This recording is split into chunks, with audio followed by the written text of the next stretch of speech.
भारत की धरती पे जैव विविधता अनमोल, फ्लोरा और फौना का है ये अनमोल झोल। या यूसीएन की लिस्ट में प्रजातियां अनेक, एंडेंजर्ड वल्नरेबल हिफाजत का अभिषेक। वन और वन्य जीव संरक्षण है जरूरी काम, प्रोजेक्ट टाइगर जैसी योजनाओं से रोशन हो नाम। आओ मिलकर करें संरक्षण, ये है हमारा काम। वन और वन्य जीव संरक्षण है जरूरी काम। नमस्ते। चलिए आज भारत के एक ऐसे खजाने की बात करते हैं जो अनमोल है, हमारे घने जंगल और उनमें रहने वाले लाखों करोड़ों जीव जंतु।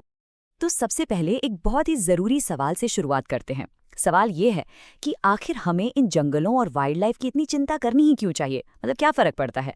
चलिए अगले कुछ ही मिनटों में हम इसी सवाल की गहराई में उतरेंगे और इसका जवाब ढूंढेंगे। इसका जवाब एक बहुत ही पावरफुल वर्ड में छिपा है और वो है बायोडाइवर्सिटी। इसका सीधा सा मतलब है धरती पर मौजूद हर तरह की लाइफ, एक छोटे से बैक्टीरिया से लेकर विशाल ब्लू व्हेल तक। और सबसे इंपॉर्टेंट बात, ये सब एक दूसरे से जुड़े हुए हैं, एक अनोखे कनेक्शन में। बिल्कुल, हम सब, आप और मैं, इस जीवन के एक बहुत ही कॉम्प्लेक्स जाल का यानी एक इकोलॉजिकल सिस्टम का हिस्सा है।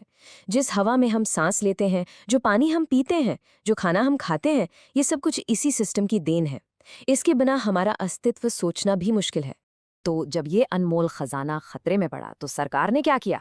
आइए पहले इस सरकारी कोशिशों पर एक नज़र डालते हैं कि उन्होंने इनको बचाने के लिए क्या कदम उठाए।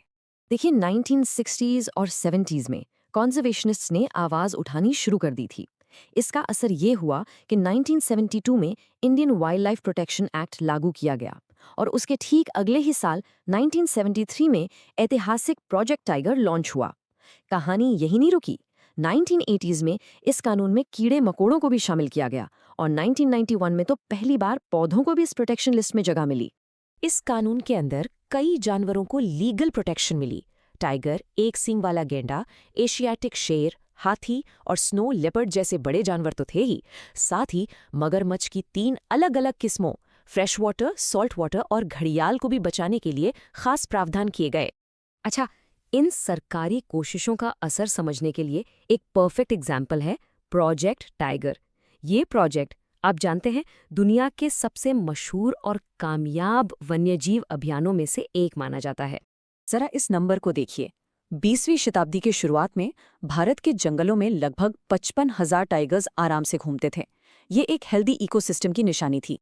लेकिन फिर 1973 तक हालात इतने बिगड़े कि ये संख्या गिरकर सिर्फ 1827 रह गई। जरा सोचिए, कहाँ 55,000 और कहाँ 2,000 से भी कम। ये एक नेशनल इमरजेंसी जैसी सिचुएशन थी। शिकार, जंगलों की कटाई, इन सब की वजह से हमारा नेशनल एनिमल टाइगर बस खत्म होने की कगार पर आ गया था। और बस यही चिंताजनक स्थिति थी जिसने प्रोजेक्ट टाइगर को जन्म दिया। प्रोजेक्ट टाइगर ने हालात काफ़ी सुधारे हैं, इसमें कोई शक नहीं। लेकिन यहाँ एक बड़ा सवाल उठता है, क्या सिर्फ कानून बना देना और सरकारी प्रोजेक्ट्स चलाना ही काफ़ी है, या फिर इस पूरी कहानी का कोई और एंगल भी है? और बस यहीं से कहानी एक नया दिलचस्प मोड़ लेती है। इस कहानी के असली हीरो अब सामने आते हैं, यानी कि लोकल कम्युनिटीज। तो चलिए अब देखते हैं लोगों द्वारा की गई कंजर्वेशन की जबरदस्त कोशिशें। ये तस्वीर देखिए, ये मशहूर चिपको आंदोलन की है। यहाँ स्थानीय लोग, खासकर महिलाएं, पेड़ों से लिपट गई थीं ताकि उन्हें काटा ना जा सके। यह कम्युनिटी पावर का एक जिंदा सबूत है। और ऐसी कोशिशें पूरे देश में हुई हैं। राजस्थान के सरिस्का में गांव वालों ने माइनिंग रुकवाने के लिए खुद वाइल्ड लाइफ प्रोटेक्शन एक्ट का इस्तेमाल किया।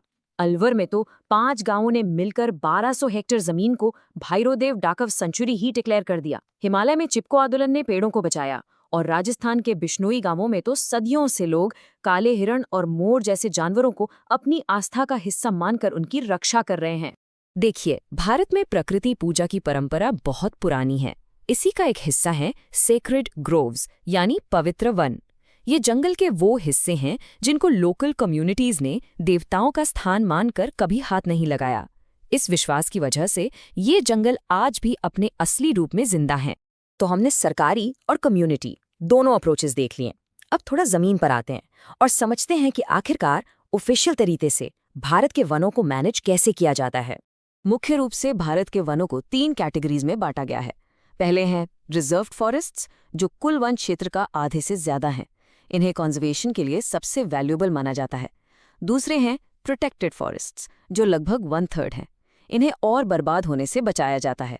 और तीसरे हैं अनक्लास्ड फॉरेस्ट्स, जिसमें सरकारी, प्राइवेट और कम्युनिटी सभी तरह की जमीनें आ जाती हैं। तो हमने 2 अलग अलग अप्रोचेस देखे, एक टॉप डाउन यानी सरकारी और दूसरा बॉटम अप यानी लोगों का। तो आगे का रास्ता क्या है? एक बेहतर भविष्य कैसे बनाया जा सकता है?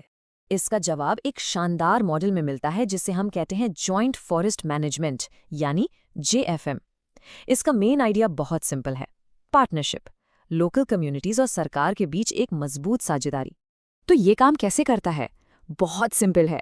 पहले गांव में लोकल कमिटीज बनाई जाती हैं, फिर ये कमिटीज फॉरेस्ट डिपार्टमेंट के साथ मिलकर खराब हो चुके जंगलों को ठीक करने का काम करती हैं। और बदले में क्या मिलता है? उन्हें जंगल से मिलने वाले प्रोडक्ट्स जैसे फल, फूल, जड़ी बूटियां, ये सब इस्तेमाल करने का अधिकार मिलता है। ये एक विन विन सिचुएशन है, जंगल भी बच जाता है और लोगों को भी फायदा होता है। तो इस पूरी डिस्कशन से हम क्या सीखते हैं? सबसे बड़ी सीख ये है कि कॉन्जर्वेशन तब तक अधूरा है जब तक उसमें लोकल लोगों को शामिल ना किया जाए। दूसरी बात, डेवलपमेंट ऐसा होना चाहिए जिसके सेंटर में लोग हों। और आखिर में, असली कामयाबी तभी मिलेगी जब सरकार और उसके नागरिक मिलकर एक टीम की तरह काम करेंगे। इस एक्सप्लेनर को खत्म करने से पहले मैं आपको गौतम बुद्धा की एक बात के साथ छोड़ना चाहता हूँ। पेड़ सभी जीवों को सुरक्षा देता है, यहाँ तक कि उसे काटने वाले कुल्हाड़ीधारी को भी छाया देता है। इस पर जरूर सोचिएगा। सुनने के लिए धन्यवाद। देखो भारत की सुंदरता कितनी अनमोल है। Our biodiversity incredible and whole है। यूसिन लिस्ट में कितने नाम हैं खतरे में आज, पर प्रोजेक्ट टाइगर जैसी उम्मीदों का है राज। चलो मिलकर इससे बचाएं हम, अपना कल सुरक्षित बनाए